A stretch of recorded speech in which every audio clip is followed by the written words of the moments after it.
Well, good evening. My name is Jim Kello. Welcome to New Tracks Meetup. This is where mentors can help modelers build.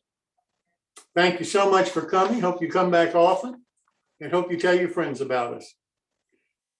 If you're new to the show, I hope you'll visit and subscribe to our website, newtracksmodeling.com.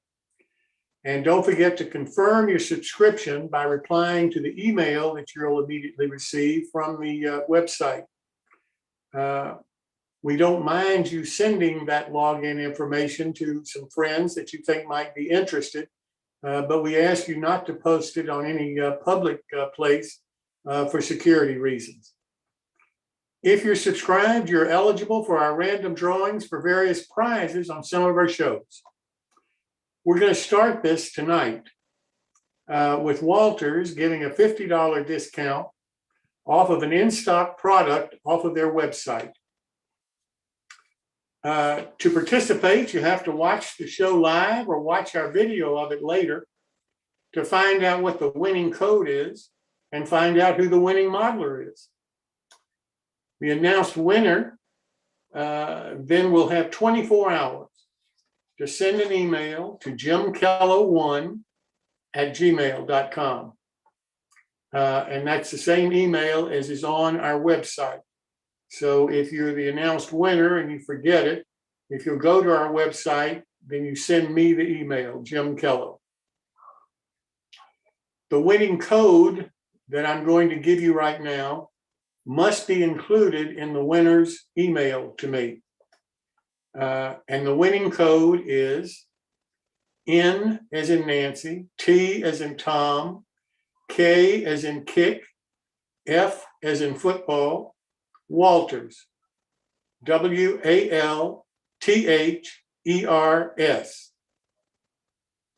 That's the winning code. That has to be in the winner's email to me to verify that they've seen the show and gotten the code from the show. We need a lot of help producing our shows.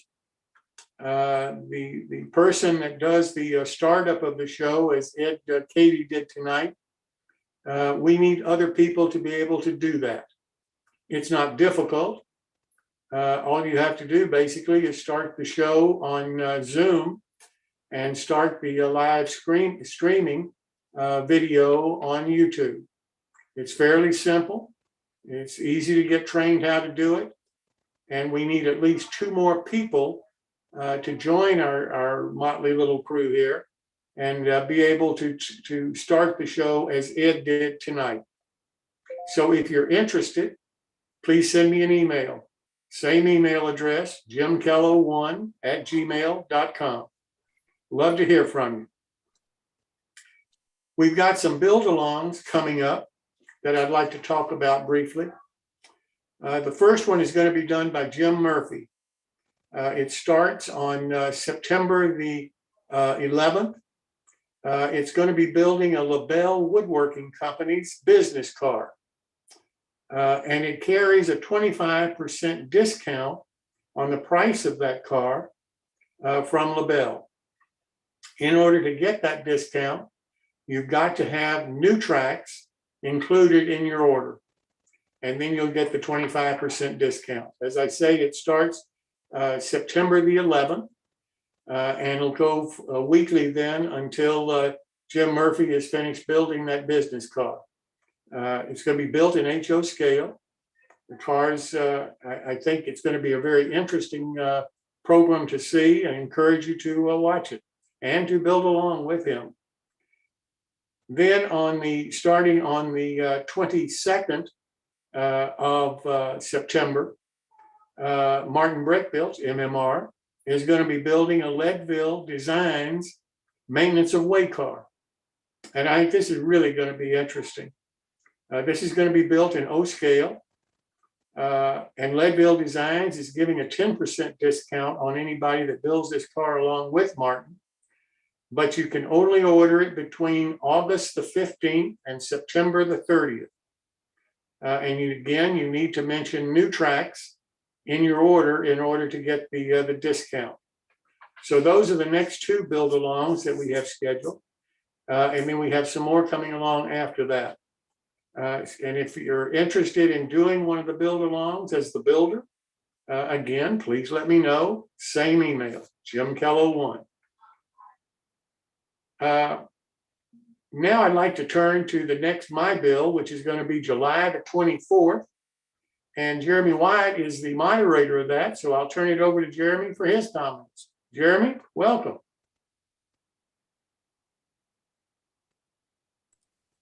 Thanks, Jim. Just one more note on that build along that Jim just described. If you go to the web page under the build along models header, you can get links to all the products and a description of these models, so it's a good resource to use. As far as my builds go, we've got a great show lined up for Saturday the 24th. A lot of really interesting models and modelers, and really looking forward to that. So my build is all about you. Anybody that wants to show what they're working on, whether it's completed or not, this is a great opportunity to do it. The next one will be August 21st, but this one is pretty full already. So keep sending them my way and we'll try to fit them in regardless. Thanks, Jim. Thank you. And Jeremy, did you put up your email address? Do you have an email that you want to share? Yeah, I can do that. But once again, the best way to do that is to go to the webpage under my builds and it's right there. So, but I'll put it in the chat space as well. That's great. Thank you so much. Next, I'd like to turn to Martin Breckbiel MMR, who's going to replace Paul Thompson this evening with his quick tip. Martin, thanks so much for sharing this with us. I really do appreciate it. All right, Jim. Let's see if I can get the right. That looks roughly right. Okay, so this is how many times has this happened to you? It's happened to me too many times. And here's a solution that I found that works, at least for me, and a few others that have tried it. Okay, so you've got your bottle of flow quill, your bottle of polyscale, or whichever one it is. And you're in the middle of the project and it's time to paint and you can't get that cap off the bottle.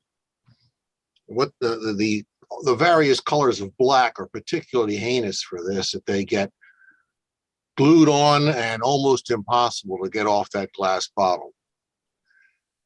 And first thing or last thing you try, depending on results, is your pair of channel locks. And 99 times out of 100, you get the cap off without breaking the bottle. And every now and then you do break the bottle, which makes it really an adventure in your workshop, having paint all over your hands, floor, broken glass in your hand. It's a fun day. If you can't get it, I've gotten to the point where I can't get it off. I don't try too hard. And you need one of these little tools. I don't know what the proper name of it is, but you can peel a metal cap off a glass bottle by going around and grabbing it, working your way around the bottle and just peeling it up and off. Okay, that solves one problem. You got the bottle open and now you can paint it. You can paint your model. Okay, you're done painting. Now what? You haven't got a cap. You got a piece of crumpled up metal that's in your scrap pile or in your recycling pile or your trash can or whatever. But you still got a bottle of paint, which, given the price of paint these days, is kind of precious, particularly if you need to put the second coat on 2 days later, or you have more than one model and it's your last bottle that color. So you got a bottle. Well, this is basically this is a blank glass bottle. Yeah, you could transfer it if you had a cap. And funny thing is, you don't have caps. And I've spent some time looking for caps and thinking, oh yeah, this should be easy, but apparently it's not as easy as I thought it was. But there is a solution. It's a silly solution. These are caps off a bottle of, well, I think this might be either Dr. Pepper or Pepsi, because I'm an addict to the latter and I like the former just as a standby. Has this nice plastic ridge here, which actually crimps down nicely on that glass and actually makes a very tight seal. So you can actually take one of these bottles, save the caps instead of putting them into your recycling bin, save them, put them in a box, have them in your shop. When it comes time to replace a cap, you can do this. So you don't need to worry about having a Teflon liner or a paper or a foil liner. You've got a nice polypropylene liner with a compression seal on it. And if you're careful and you screw it down gently on the glass bottle, it'll seal perfectly. And I've had that bottle of Signal Red, probably with that seal on it for 6 or 7 years now. It's a bottle of Tuscan. I just had that open. I hadn't opened it in about 3 years. I don't use polyscale Tuscan very often. When I do, I need it. And it's got one of those caps on it. And it's held it nice and clean for 3 years now plus. So your recycling bin,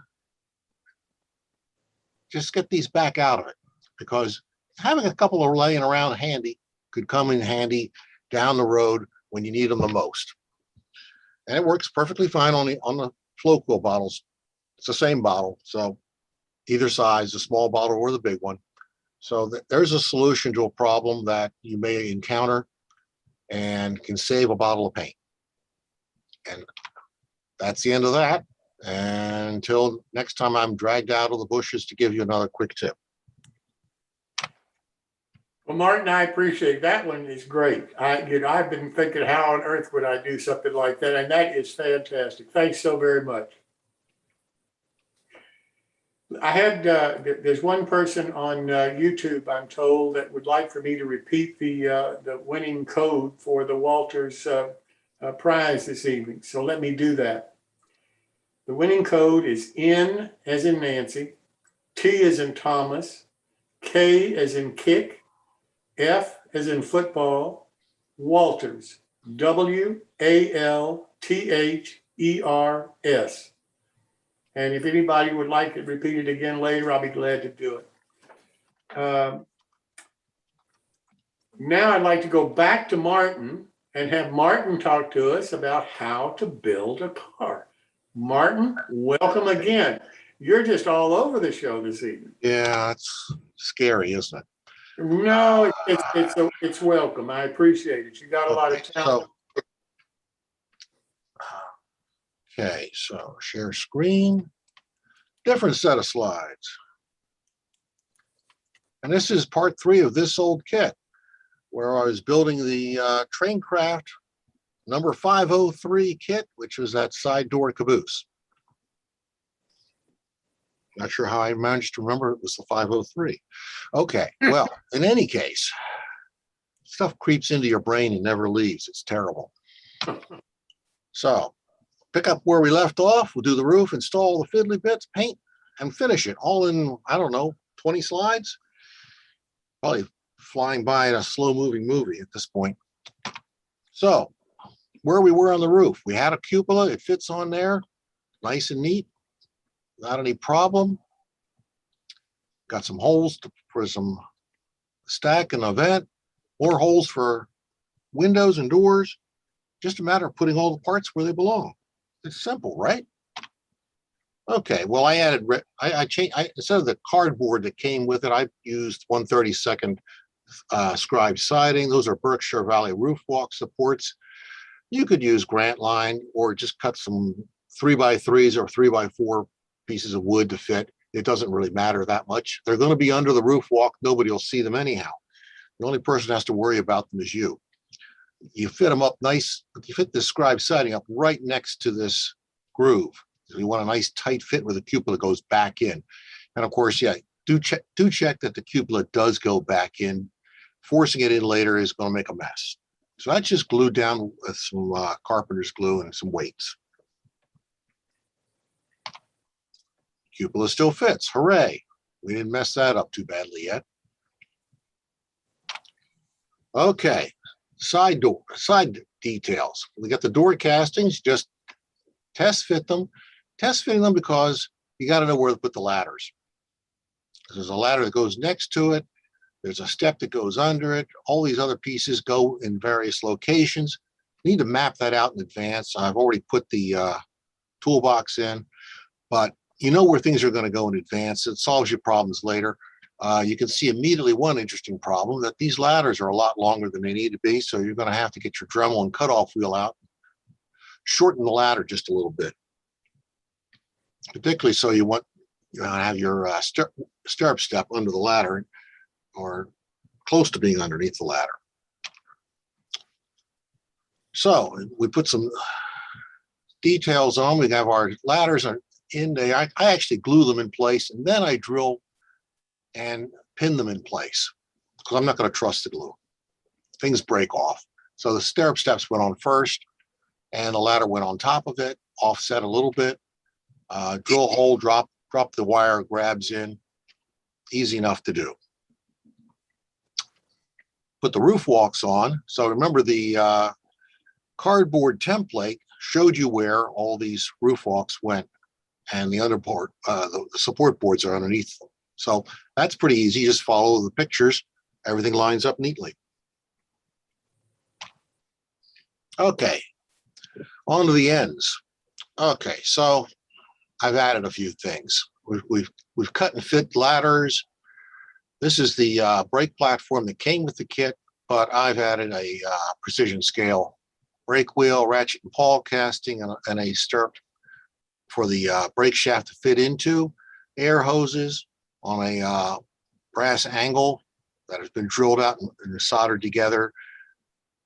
These are actually grab irons from Tichy, because it seemed like I didn't have enough grab irons to do down here on the end sill. The polling pockets are from Wiseman's Model Services. You just have to cut them off the sprue, grind them flat on the back, put them on with a little bit of goo and CA, and they're not going anywhere. So we have our brass turning here, and for the bathroom vent, we have a casting for the smoke jack. That gets turned 90 degrees, run through the drill press to clear that, because that's a solid piece of lead. These get thrown away. Roof grabs, corner grabs for the roof walk supports, and 2 more brake platforms. So the instructions tell you that those 2 extra brake platforms are to be flipped over, straightened out, and hung upside down to be the steps under the doors. I thought, oh, that's an interesting idea. I mean, they have a hole in them, but after you flip it over, straighten it out, slide it into the car, glue it in place, you're really going to notice the hole after you put some black paint on it. I thought, well, we'll do that. We'll see how that works. So we drill some holes, drop these in, these 2 castings in, put the corner grabs in. I seem to have been either short of one or one flew off into space while I was doing the work, but it's no big deal. It's 25 thousandths phosphor bronze wire from Tichy. Just copy the other 4, make one copy and put it in place, and pretend it, after you put a coat of paint on it, you don't care what the wire was made out of anyhow. Okay, added grabs to the side of each door. You have to know which door is which, because there's a ladder on the opposite side of that grab. So this goes on one side of the car, this goes on the other side of the car. Touch up the paint, got to do some glazing. Okay, fast forward. We're going to zip forward real fast. Okay, so scale coat Caboose red. I just happen to have a can of that, spray can of that. I'm not quite sure where or how. The roof was roof brown, cupola glued in place, final parts installed, underbody sprayed flat black. So we take it all outside in the driveway, upside down on top of the trash can, on top of a piece of plywood, spray everything, let it cook in the sun. We're done. All the metal castings for the doors and windows, you glaze and install those. All of the window openings were too small, significantly too small. So you have to be kind of careful on this. You want to widen them and raise them, not lower them. Or you want to widen it and lower them all. But I think that's dangerous. You want a straight line, so you have to keep 2 of your dimensions, 2 of your surfaces on the window openings constant, and work always in the other 2 directions on all 3 on each side. So that way you get a consistent straight line. Okay, so we made the step. It doesn't look too bad. I can see the hole, but I can live with that. Oh, it's a drainage hole in case ice forms or something. You make up a good story. It'll work. And you go back and touch everything else up with some steam black. And at the time, I put a pair of arch bars underneath it. And I decided I didn't like those, actually, because didn't have the leaf springs. And I thought, I've got to have something better somewhere. I went and looked for them. So here's the end. You can see coat of paint on the end, little touch-up paint for black here and there on the wheels and stuff, and on the grab irons. A little more touch-up paint work, and no lettering or weathering as yet. Underbody, coat of paint on it. It's black paint. Not too exciting. Roof looks pretty much done. Turned out this is actually, I really like building this kit a lot more than I ever thought it would be. It turned out being much more interesting caboose than I expected. And I'm going to start looking for another one just because I enjoyed building it so much. And then I went back about a week later and said, where are those other trucks that I have in the file cabinet drawer of trucks, or passenger car trucks? And I just happen to have a pair of old Walthers Sierra car trucks, and they actually work. Actually fit in there. The wheelbase is fairly short, but I think they look a lot better on this car instead of just the plain old arch bars. So that's going to be the end point for this one until I come back someday and do some weathering or lettering. I'm not sure which, or both. But it came out about as good as you can for a kit from the early 50s. So I don't know what's next on the kit list. I've got a Stuart Lundell kit laying around. The basic Huff and Puff, they're all over the place. I've got a couple of low bow kits laying around. I got an all nation traction box trailer kit that's, I think, has a mismatched floor and roof, but that'll make it interesting and entertaining to reconcile the two. I've got a Henry T kit. Anybody ever hear of Henry T? That's a resin. No. That's a resin kit. All the parts are cast flat, which means you take all the parts upstairs and put them in a perfectly flat glass bottom dish and pour hot water on them and put weights on top of all of them to hope that they flatten out and stay that way. It's an adventure, but that does work actually. And I've got an Alexander scale models kit. Actually, I've got 3 of them for hopper cars, and they are terrifying, absolutely terrifying. A lot of epoxy going on in that. I can see happening in that adventure, but a lot of grinding with a Dremel as well. So I'm not too sure I care which one I do. I like the Lundell kit because it's a Pennsylvania Railroad dairy reefer, and I think those are always nice and colorful. So my first choice is at the top. And there's where I am, and I'm not too hard to find, which is also pretty terrifying. And we'll stop there. I'm going to look forward to that Lindell model. I think that's a great one to do. Yeah, there's several Lundell kits. There's a regular Pennsylvania Railroad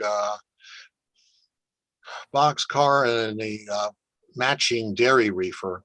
And those are kind of interesting, but I think they're an XM class car or thereabouts. So we're looking at 1890s, 1900s, somewhere in there. Those are 36-foot cars, but fun. A little challenging with the metal casting parts warping usually. Well, we look forward to it, Martin. Thank you so much for doing this tonight. Glad to do it, Jim. Martin. Yes, sir. Someone. A Dolce Vita 51 on YouTube was asking what scale is this? Oh, it's O scale. Thank you. And Martin, I did have a real quick question Sure. on the pulling pockets. You said that you ground the backs of them, but then you attached them with Pile of Blonde and CA. Yeah. Which comes first, and how does? Okay. Yeah. Okay. So the sprue that they come on from Wiseman is huge. So you nip that off and you got to grind it flat. Or, well, I guess you could drill a big hole in it if you really wanted to. But I grind them flat on, I hold them with a hemostat and grind them flat with a 4-inch upright belt sander very cautiously, because if you don't do it cautiously, something goes flying into space, never to be found again. Gluing them, a little bit of goo on the metal part, and then I tap that onto the wood, pull it back off, a little CA on back onto the metal part, put it back together. It's not going anywhere. Okay, so it's the goo and then the CA. Right. Yeah, that'll lock it into place, and it's a great way to get metal casting parts to stick to wood very effectively, particularly if you're working with end grain, because nothing sticks to end grain otherwise. Okay, thank you. Yep, glad to help. Hey, Martin, one quick question for your quick tip. Does the plastic connections, do they lock up like the metal ones if it winds up being too long? I've never had one lock up because the paint doesn't really stick to them. And also because with the metal caps, they had a flat surface. So the paint got up in there. This has a ridge, which actually compresses down into the glass and actually seals far better. So you don't get paint up in there where it kind of siphons in and wicks into the cracks and really creates a cements a bond in between the cap and the metal liners, which were just foil and cardboard. The polypropylene just doesn't stick. It's hard to get, not much sticks to polypropylene very effectively. And it makes a good seal, and you know it's going to make a good seal because that compression ridge keeps carbonated beverage sealed. Yep, thank you. Yep. Well, Martin, thanks again. You've done 2 for us tonight, and the second tip, I think, about the glue. I think that was fantastic also. So thank you so very much. Yep, glad to do it. Next, I'd like to turn to Nick Santo. We had a modeler send me an email saying, could you have somebody on the show showing us how to solder feeder wires to track? We're having trouble doing it, and we really appreciate somebody showing us how to do that. Well, Nick then heard about it. I announced it on one of the shows about a month ago, and Nick sent me an email and said, I'd love to be able to do that. And so here is Nick Santo with how to solder feeder wires to your track. Nick, welcome. Thanks, Jim. Appreciate. See if we can get the show on the road. I did this. I didn't do this on the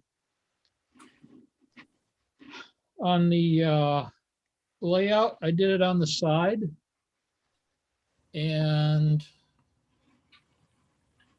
let's see if we can make this work.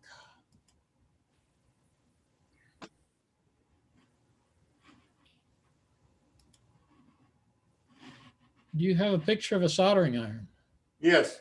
Very good. And away we'll go.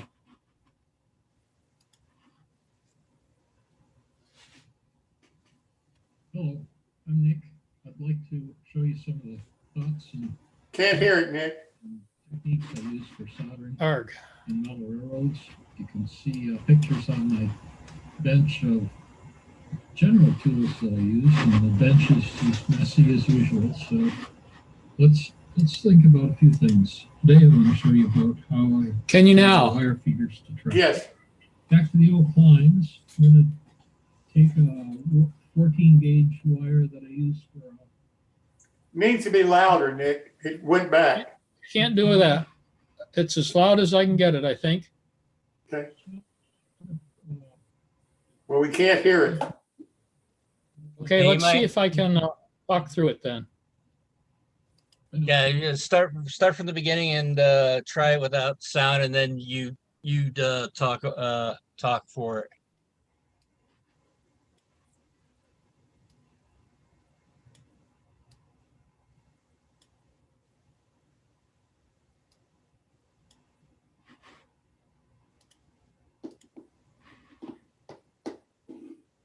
this is the general setup that I use to solder with. The solder is 6040. I like Chip Quick as a solder paste. I just took a piece of 14 gauge wire and I use just Klein clippers. They're good all the way up to 10 gauge for size and all the way down to 38 gauge magnet wire. I find they're very good to strip the insulation from solder with. What scale are you working in, Nick? I work with HO scale. This should work with pretty much any scale. Sorry, this are you getting a good picture or a terrible picture? No, I've been getting a good picture. Okay, good. What I've done is I've stripped a couple sides or just cut the insulation on a couple sides, taken a knife and stripped the wire, and that'll leave me a nice clean piece of wire to work with. Clean wire inside an insulated shell is usually, you can count on that. The next thing I'm going to do is I'll stabilize it with a pair of tweezers. And right here, what I'm doing is I'm going to strip the wire. This is Telco wire, which is 24, 26 gauge. Nothing special. If you've got an old piece of Cat 5 cable, that works as well. After it's stripped, I'll wrap it around the feeder wire, which would go all the way under the layout. And then the next thing I'll do is just wrap it tightly. You can see there, it's just finger work. You can use a pair of needle nose pliers on that if you want. There's a nice wrap there. The next thing I'll do is add a little bit of flux. Again, I like Chip Quick. It works really well for an awful lot of stuff, and it stays where it's supposed to be. That's on the end of I think that's probably 10 thousandths piano wire and just a pin vise. You don't need very much flux. And then with the Weller iron, not an awful lot of heat either. This will probably push the Weller to about all it's worth. It's not set all the way up at full bore. It's cut back to about 4 on a scale of 5. So about 80% power. It's a 40-watt iron. And what I'm looking for is a nice, smooth, clean silver joint there. Feed in enough solder to really hold it. The joint will stay. And what I'll do is I'll just test, warm it up again, make sure it's all nice and bright, shiny silver. If it's gray, it's a cold joint and it won't work very well. You can see I'm holding the wire as was. These are 18 gauge stranded wires that I've done the same thing to. Just cut a piece of the insulation off the feeder wire, wrapped it, and then taken the Telco wire and wrapped it around the 18 gauge and soldered it exactly the same way. And that goes up into the layout. Next thing I'm going to do is I'm going to take and clean off a little bit of, this is micro engineering rail, and it has a weathering coating on it. On this particular pass, I'm going to take and just clean that off a little bit. Add a little bit of flux again, and then warm it up and put a little bit of solder on. A little bit of solder between the soldering iron and the piece of track allows the heat to move from the soldering iron into the track so that you can make the joint. Just needs a little bit of a puddle there. That's all you really need. And that's a good start. The next thing I'm going to do is I'm going to tin or put a little bit of solder on the Telco wire. this is a little bit sloppy. I usually will bend it to shape before I put the flux on and go after it with a solder. But for demonstration, this will be just fine. What I'm going to do now is I've got solder on the rail and solder on the piece of wire. A little bit more of a bend to what I want. And then all I've got to do is reflow the solder so that it makes a nice joint between the two pieces of metal.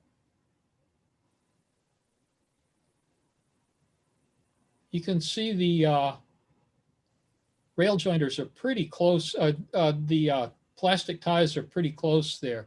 If you don't stick around too long and you don't have too hot an iron, that's a perfectly fine way to do business. If you have a hotter iron or you're gonna have to stay around longer, then to move those back, and actually I've seen some people take a pair of tweezers or hemostats or something that's not gonna damage the rail and use it as a heat sink on either side and spread those ties a little bit farther apart or cut a few more ties off so there's some distance there. If it was a rail joiner in there, I'd be doing the same thing. Same as last time, a little bit of flux. Warm up that spot so that you just have a little bit of solder that's going to stay there.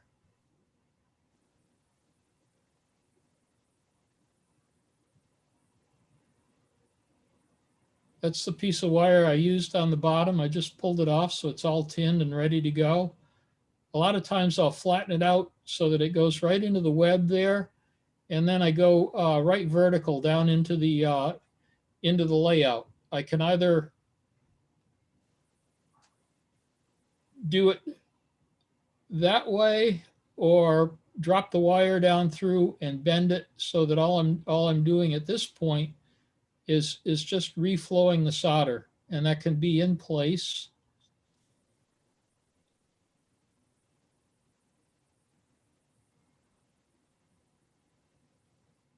And that's all there is to that.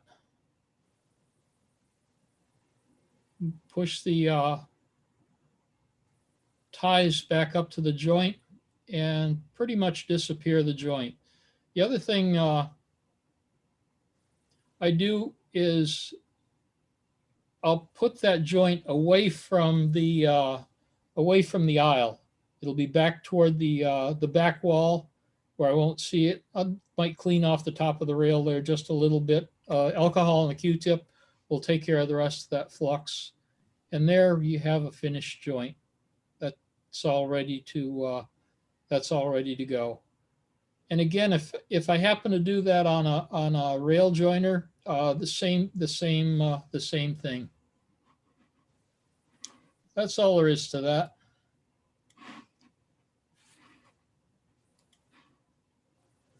Are there any questions?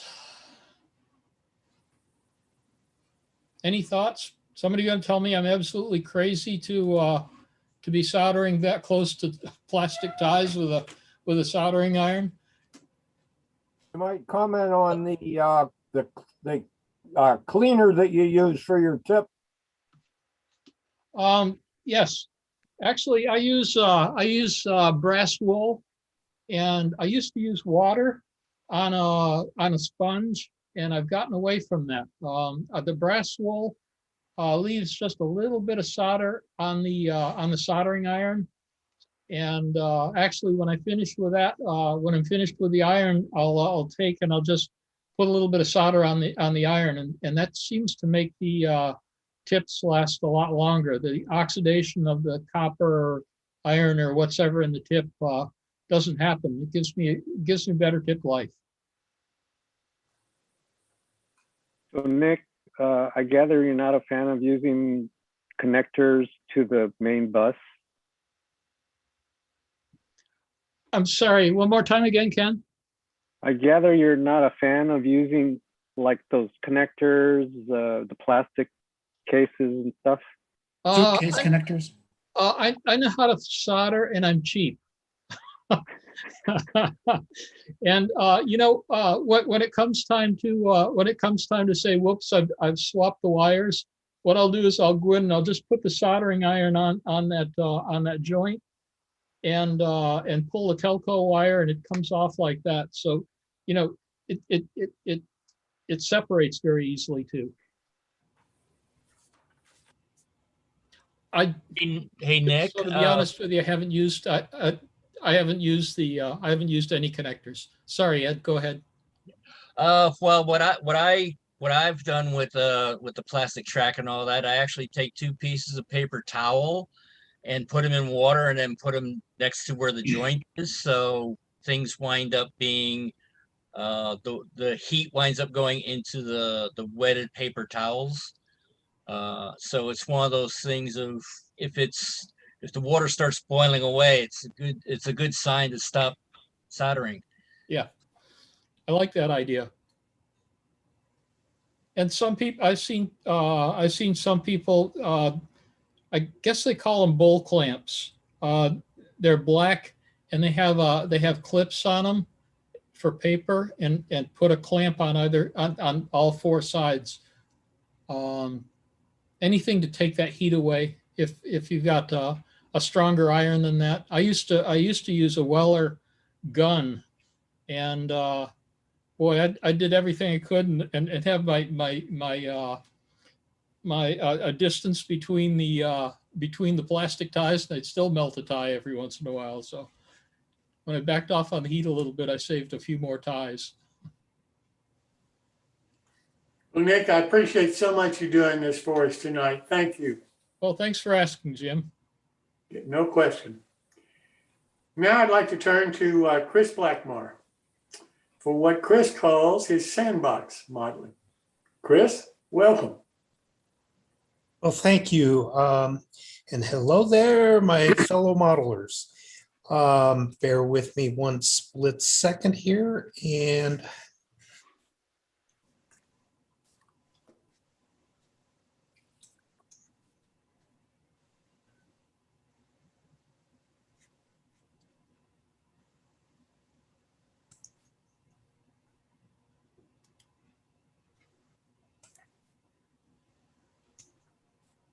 I don't know if you guys, there we go. You guys should be seeing the screen now. No, you're not. Okay, let me go back here and try this share screen thing again.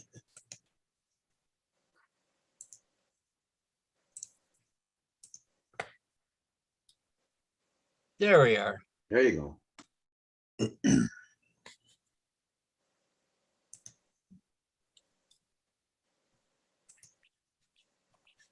All right, well, welcome to the second series of the sandbox and the small miners shack, which we are currently building. This will continue our board by board construction. We're looking at doing some windows and door construction tonight, along with getting into a little bit of carving and coloring of some plaster, which will turn into chimneys in the foundation. I would like to remind everybody that the plans and information for this and other builds upcoming here are found in Pat Harriman's Volume 1 Structure Plan book, Wood Frame and Stone Structures. That book has 44 plans in the Volume 1. There's 2 volumes. Both of these books can be obtained hard copy wise from the Model Railroad Hobbyist magazine. That's mrhmag.com underneath their store tab. You can also download immediately the plans. Currently, they're having a sale, which is about 35% off for each. That brings your hard copy price down to $30 a volume, or $20 for both volumes if you get it in the e-plans.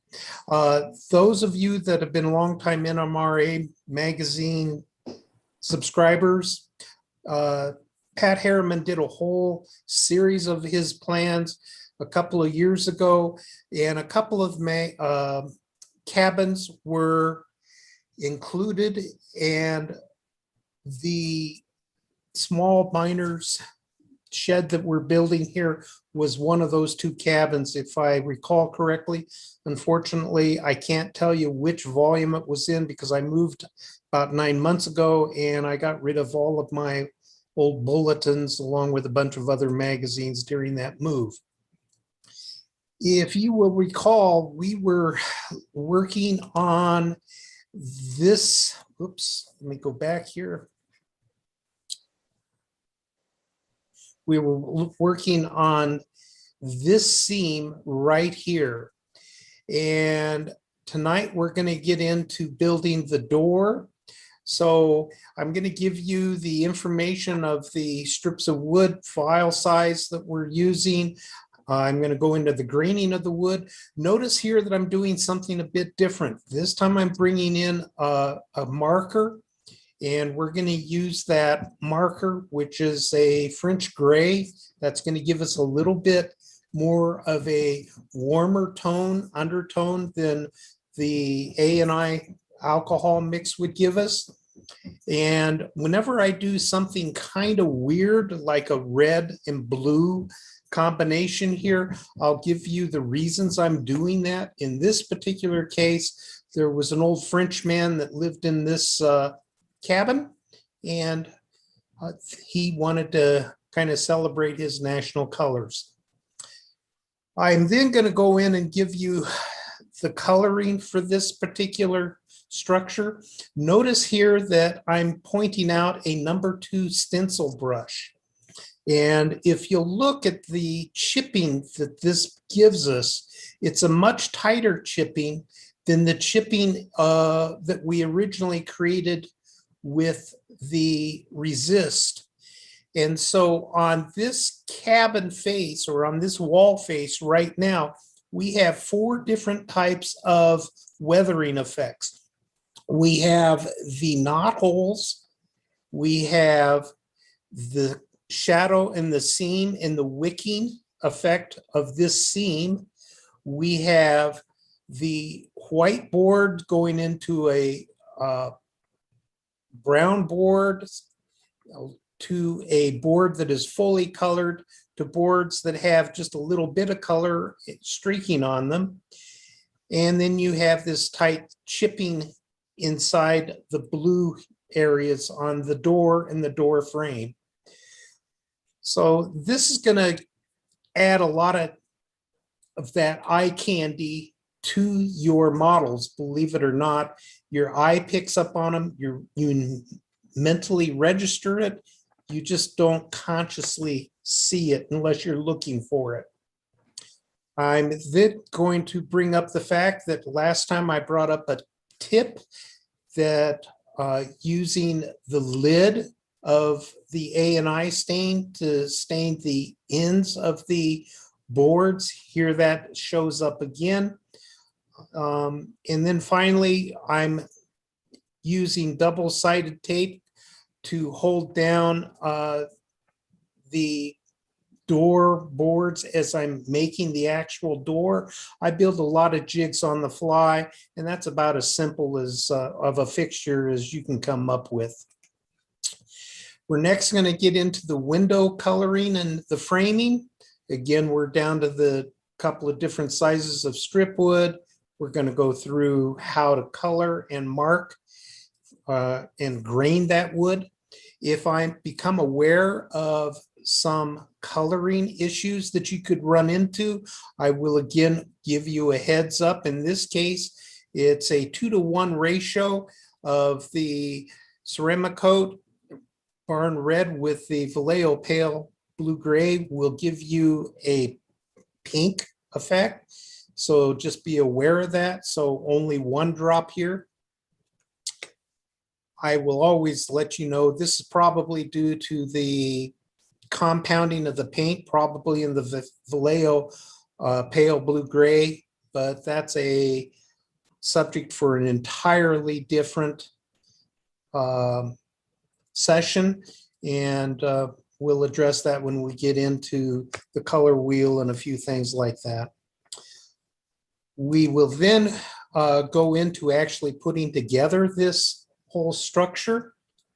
And I will tell you, just like if we're doing a brush, what size of brush to use. If I use a marker that has a small end or a pointed end and a large end, I will let you know which end I use. I usually will tell you what castings I use, the manufacturer and the part number. In this particular case, it was just out of my scrap box and I didn't have that information available. And down here, I am telling you in this bottom section that all the walls were then put together using magnets, small metal squares, machinist blocks, and a couple of 2x2 metal plates. That's a lot of mouthful of words. May not mean a whole lot to you now, but hang on. If I find a company that I use a lot, but I don't necessarily put them into references, when it becomes important, once in a while, I'll bring up their information. In this particular case, it's K&J Magnetics. They have really good prices on magnets if you're interested in using magnets. So then I'm going to show you some pictures of what's going on. Here's our two windows. Again, we have the boarded up window and then the blue French window. I'd like to point out something here that I brought up a little bit earlier, and that is these knot holes. You probably didn't notice that this knot hole and this knot hole gives you two different styles of texture. But not only that, but you also have the two different widths of boards right here. When you were first looking at this, you probably didn't notice that, but now that I pointed it out to you, you are registering it. This is what I mean, that a detailed model, your eye will pick up a lot of information and transfer that to other models on your layout. So if you build one or two models for the front of your layout to a very highly detailed level, then the rest of your layout will take on a much finer finished appearance because the mind mentally adds all these details in for you on those other models. As I told you, that big mouthful of fixture parts to put the walls together, here's how they go together. You've got the walls themselves, the blocks, the plates, and the magnets. We're next going to get into the chimney. In this particular case, I'm using plaster of Paris. I chose that material over hydrocal because it's readily available. It's a little bit easier to work with than hydrocal. And as this is the beginning model, we're going to keep it down at the lowest common denominator. I'm then telling you that I made a hole in the top of the casting and used jeweler files to carve that out. The foundation, I'm telling you how thick it is, and so that you can make your forms for the pour that you'll be doing. I then am going to give you information and references if I use somebody else's painting techniques and or assembly techniques, whatever techniques.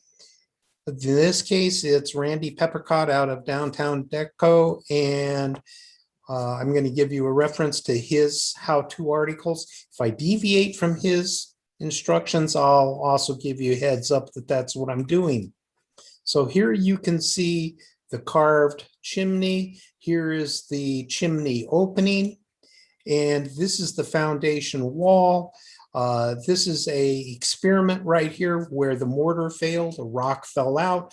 If this didn't work out, I can cover it with a weed, dirt, something. So it's a good place to test it out. The big point of this picture, however, is to show you the fine detail that I got by using the arc welder's brush or the welder's brush that I described earlier in the documentation. Just a different wall, again, showing the detail that you can get. And then we come up to the coloring of the chimney. Now, when I start getting into items where we have multiple things going on at once, I will often try to list that stuff in the order of usage.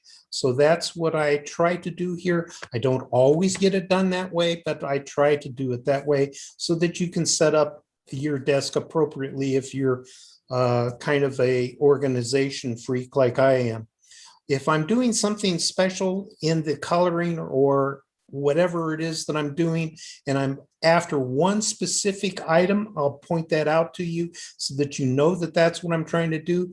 I grew up near the Clear Creek area in Colorado. A lot of the rocks have a white speckles in their coloring, and I wanted to see if I could capture that in this plaster pouring and coloring. Here are the instructions to actually putting together and coloring the various mixtures that were used in the coloring of the plaster. And I give you right down to the drops, the formulas and everything else. This is what I used. It's not what you have to use. It merely is a starting point, but it gives you some idea of some place to go and utilize the materials that you have at hand. If I'm using any other techniques or anything, as those become appropriate, I'll bring that up to your attention, like the capillary action here for creating the grout lines with the wash.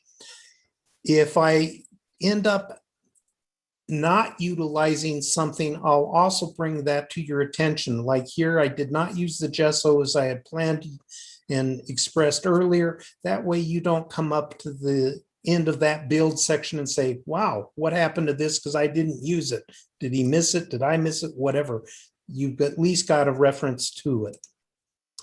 Here you can see where we're at, the basic chimney coloring. Here's the top end with the stack opening. And here you can see that white speckling. This is really kind of glarish and just screams, I'm not quite right. And in HO scale, this is way out of scale. As you can see, the two pieces together just don't quite look right. I'm not real happy with it. If we put the cabin on top of it, it's still screaming, I'm not quite right. So we're going to do a preliminary evaluation. Look at that. Here I'm telling you the speckles are not quite right. It may work for O scale. The correction to that or probable correction to that, I'm telling you I'm going to do some additional weathering here to try to correct that. Here I discussed the use of the gesso on the chimney. And down here, I'm talking about the overall coloring and referencing the prototype picture that I'm using. Right now, the stones are about like the top 1/3 of this chimney. That's not what I'm after. I'm after the bottom 1/3, which is very soft. And so we got to get from this to this. And so if there's anything that I made huge errors on, I'm going to bring that to your attention so you can possibly avoid that if you read the instructions through once before starting. And finally, any other oddball notes that I need to throw in. In this case, it's a diorama note on why that base casting is so wide. If I didn't use Randy's or the recommendations in the coloring, the references, then I'm going to bring that up to your attention and why I didn't use it. And here I'm telling you my thinking process and what I'm going to do to try to adjust the coloring. And this is the adjustments to the coloring of the parts. And this is what I ended up with, which you can see is a much softer colors for both the chimney and for the foundation. And that more represents that bottom 1/3 of that prototype picture that I presented earlier. And so that brings me up to the end of this presentation. Next time we will add a lift add a lid to the box that we have, a porch, some final weathering, and the final build evaluation. Currently, if you wanted to go on ahead and try to do the build on this, the entire build notes, which are the instructions that I've been kind of running through here, can be found on the NewTrax website. It's on the Watch Me Build tab, and underneath my Sandbox series is notes for the first project, the Small Miners Shack. So that's it for me, unless somebody has some questions or there are some comments. Yeah, can you put the link in the chat so I can put it on YouTube? Yeah, we can try to get that done here. Kris, I really do appreciate you doing this. I really admire the artistic touches that you bring to your modeling. I think that's really fantastic. Thank you. For everybody's information, Kris mentioned Pat Harriman, and Pat was an architect, and I've known Pat or knew Pat for years and years and years. He recently passed away.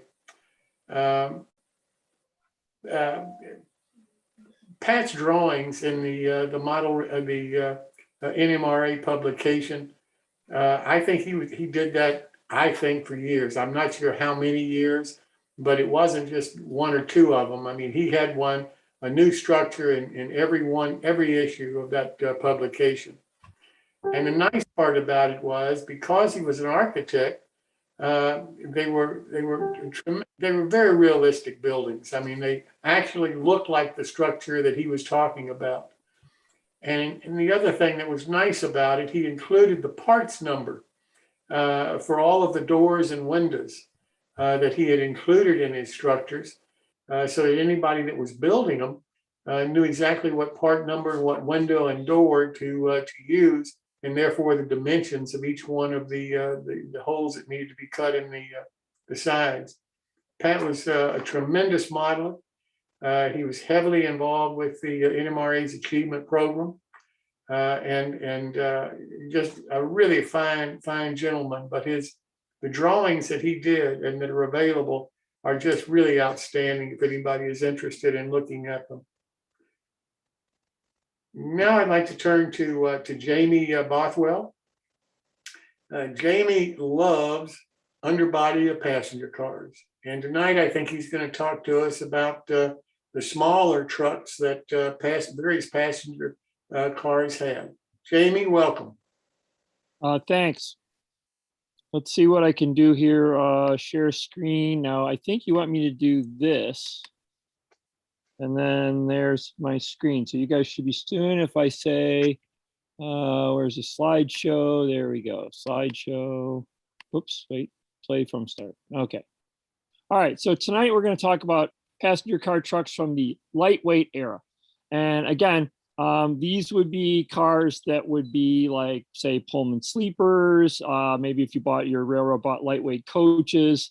We're not going to deal with any sort of proprietary trucks for various railroads. I know the PennCE love their own trucks. We're not going to deal with those. The Reading truck, I think Clark pointed out that one truck picture I showed you last week is called a Taylor truck. So anyway, that's where we're going tonight. So here we go. Okay, so I talked about this a little bit last week. This happens to be a freight car, but I found it in my collection of photographs, so I thought I'd throw it in there. So again, the bolster is kind of in here in the middle someplace, but the truck is also bearing on this surface here. And of course, there's another one on the other side, right? So the truck is bearing on more than just the bolster. And of course, that happens with passenger cars too. So, okay, so let's see. I guess we have to click that. All right, so the Pullman truck code and why we can ignore it. All right, so the first number is going to be the number of wheels. The second number is going to be the bolster. Okay, so essentially we've got two, every truck we're going to talk about tonight is going to be a four-wheel truck. We have one bolster trucks and three bolster trucks. So it's either going to be a 41 or a 43. So no big relevation there. Okay, the first letter deals with the wheelbase. As you can see, A, B, C, or N is 8'6". Okay, so it's a 7 foot, 8 foot, 9 foot. most of the trucks that you would find under your lightweight cars would be either the, most of them, I guess, are technically 9-foot or 8'6". There's a few 8-footers out there. Okay, the second letter is the pedestal opening.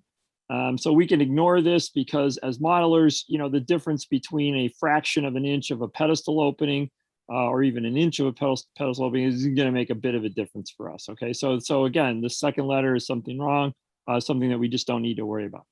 The third letter, if it's a P, stands for PRR. The truck has a small elliptical spring. You'll see some pictures of this. If you model the Pennsy, you need to worry about this, but if you don't, then you don't, right? So anytime you see a D, it's disc brakes. And anytime you see an O, it's an outside swing hanger. So again, you know, to know what you're looking at, these are both fairly obvious things. And so if you know that they exist, then, you know, whether the Pullman truck says it's a D or an O, you can pretty much know that all by yourself. All right, if the code ends with an 11, the trucks have 6x11 bearings as opposed to 5.5x10 bearings. I know that, again, something that we as modelers could just not care less about. Pullman was very concerned with these kind of things because if the car broke down somewhere and somebody had to put a new bearing in it, they needed to know what size. But we as modelers, we don't need to know that. So now the problem with the Pullman truck code is it doesn't talk about anything that we really need to know other than the one bolster or 3 bolsters, or whether it's discs or outside swing hangers. You know, so again, all this other stuff, you know, we'll talk about shock absorbers in a little bit, but that stuff is not mentioned. Okay, so if you look, here's our wood beam truck from the 1880s. Again, saw something like this in last week's program. You'll notice that it has helical equalizer springs, it has a drop equalizer on the bottom, and it has an elliptical bolster spring in the middle. So then we move ahead to the 1930s, and what do we have? A drop equalizer, an elliptical spring, and a elliptical bolster spring and helical springs. Okay, so it's essentially the same truck as we've been seeing from the 1890s. The big difference is now we have a brake cylinder that's attached to the truck. Okay, so previously the brake cylinder was under the car, but in the lightweight era, we started attaching them directly to the truck. This is the 43R. This is our 4-wheel, 3-bolster.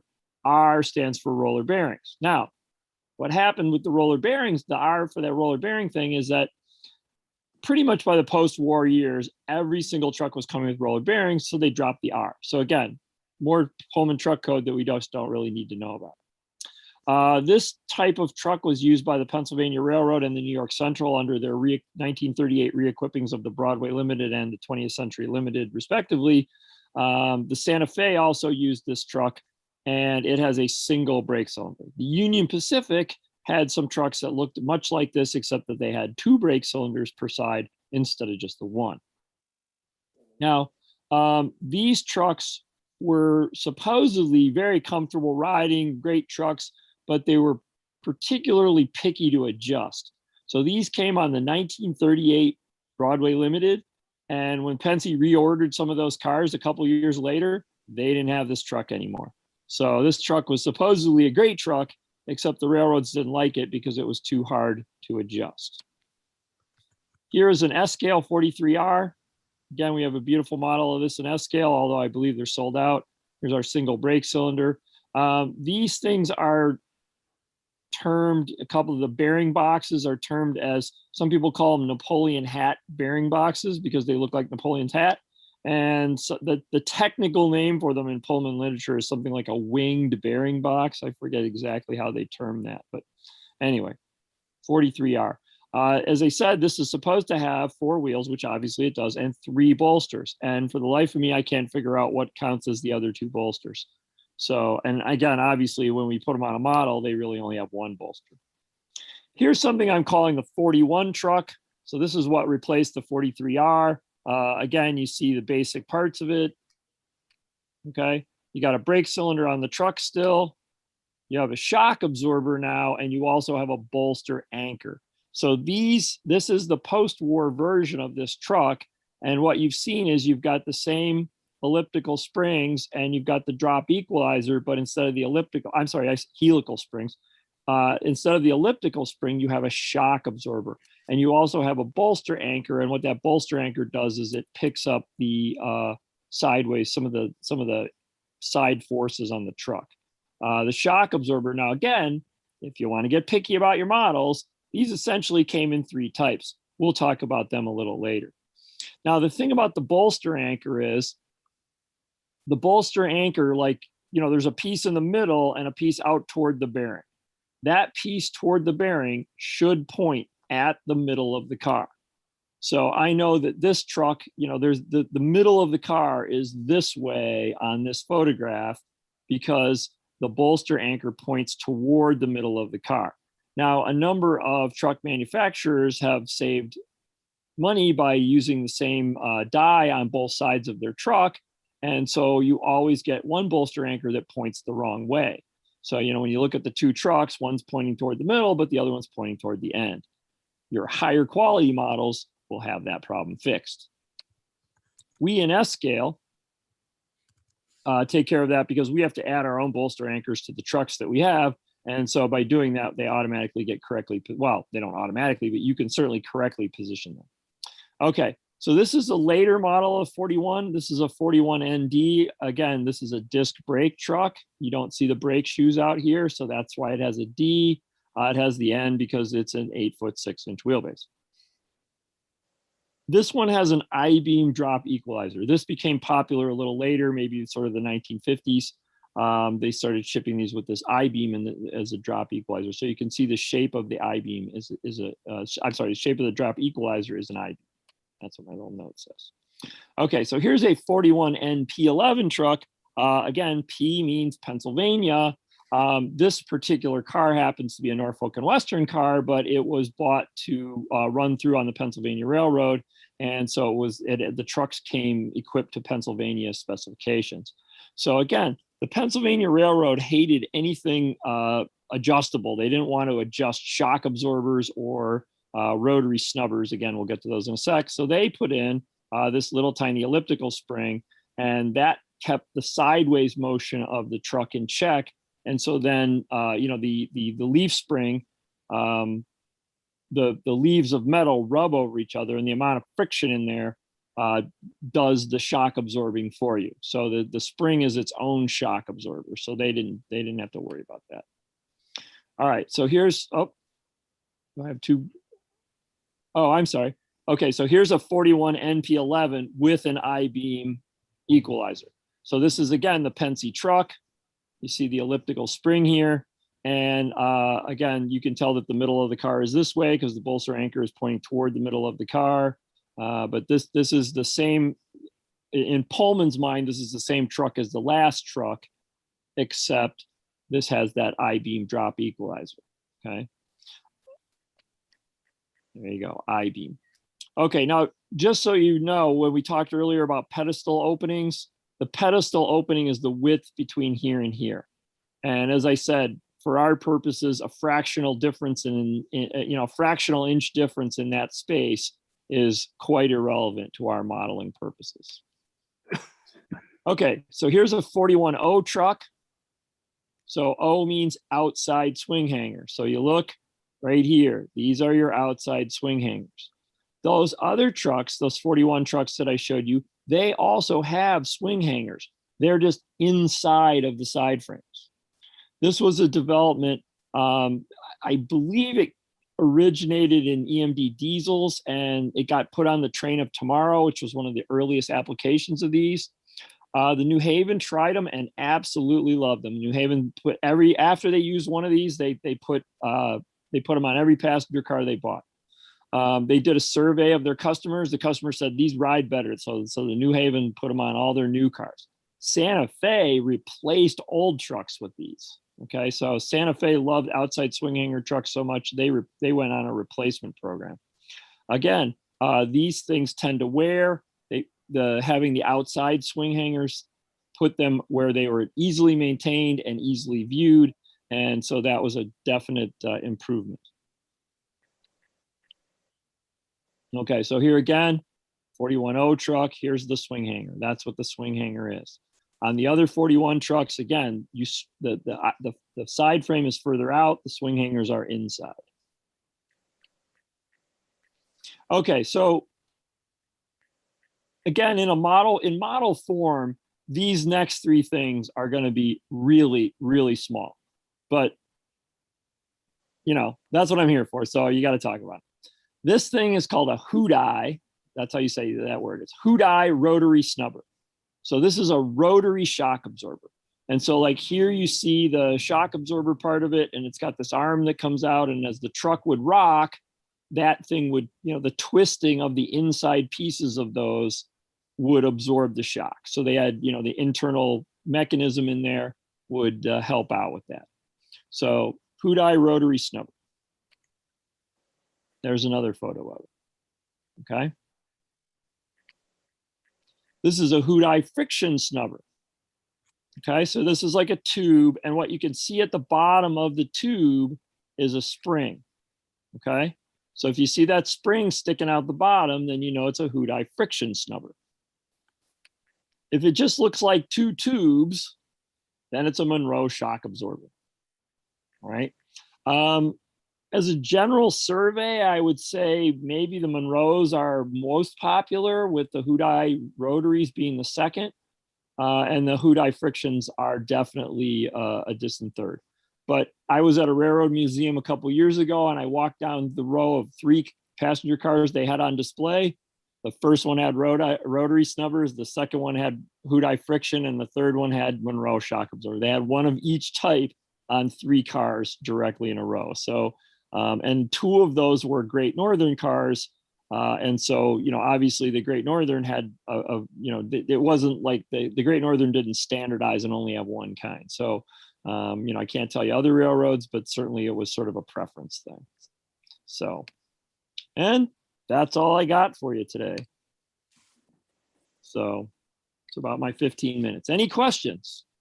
Jamie, on the arm that points towards the middle of the car, did that have rubber washers Yes. in it to absorb forward and backward shocks? Yes. Okay. Yes. They had a big fat rubber washer in there that that's kind of what it did. Okay, that's what it looked like. Now, did that need did all those rubber snubbers need periodic replacement? Because rubber parts tend to dry out. Yeah, that's a good question. I mean, I don't know. I've never read anything about the maintenance of them, but I'm sure that they probably did. So, you know, that would have been something that they would have had to lay the car up and, you know, do some work on it. So I can imagine, but, you know, I mean, they do last a long, long time, because you see them in railroad museums and they're there. So, but yeah, that's certainly, that is a big chunk of rubber. So. Thank you. Sure. Amy, are you going to be touching on head-end express boxcars? I wasn't planning to do that. I could work something up if you wanted to hear something. I'm not sure. Are you specific? I think people might be interested in knowing the differences between the high-speed trucks and having the steam lines in effect, as opposed to just having a boxcar. I mean, I could put something together if people are interested. So, you know, I'll talk to Jim. Great to me. I don't know if any of the other guys would be interested. Thank you. All right, I'll talk to Jim and see what he says. So leave it up to you, Jamie. If you don't mind doing it, I do think that there are people that would be interested. I have no idea what the differences are, for example. So if you're interested in doing it, I think it'd be great. Just let me know when you want to do it. All right. See what I can figure out. All right, we'll keep you posted on that. Anything else? All right, so that's it. I really do appreciate you doing this, Jamie. Thank you so very much. By the way, if nobody knows it, Jamie is also our webmaster. So if you like the website, please let him know. If you don't like the website, please let him know. He is our webmaster. So thank you so much for doing that too. Okay, well, my pleasure. So take care. Good night. I hope you learned something. So. Well, now I want to do something that I think some people may be waiting on, and that is announce the winner of the $50 prize that Walthers is offering this evening. You know, I tell you the truth, Walthers has really impressed me lately. Not that they haven't for a long time, but lately I've got to say that they're doing some things that I'm not aware of any other model railroad company doing. Their scholarship is just, to me, something that I would like to see other companies do. I think it's exactly what's needed to get more young people involved in our hobby. And offering a $2,500 scholarship to two separate model railroaders who want to continue their education in a STEM program, I think that's just fantastic.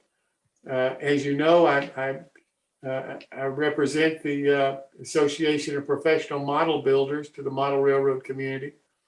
And this feeds right into to what the companies that hire the professional model builders are looking for, because they need employees.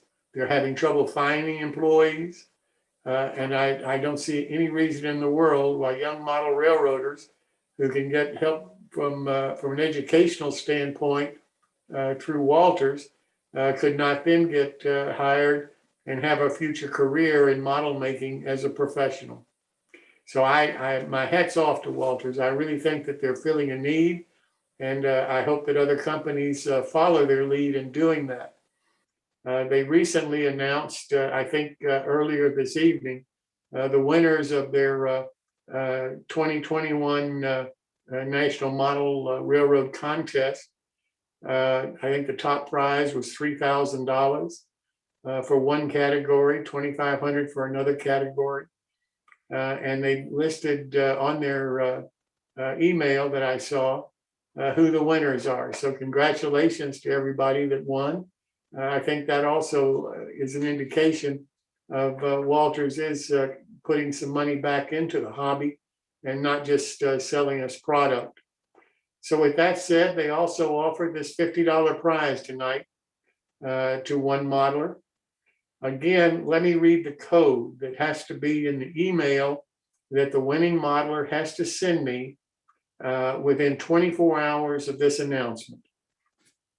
The winning code is N as in Nancy, T as in Thomas, K as in kick, F as in football, Walthers, WALTHERS.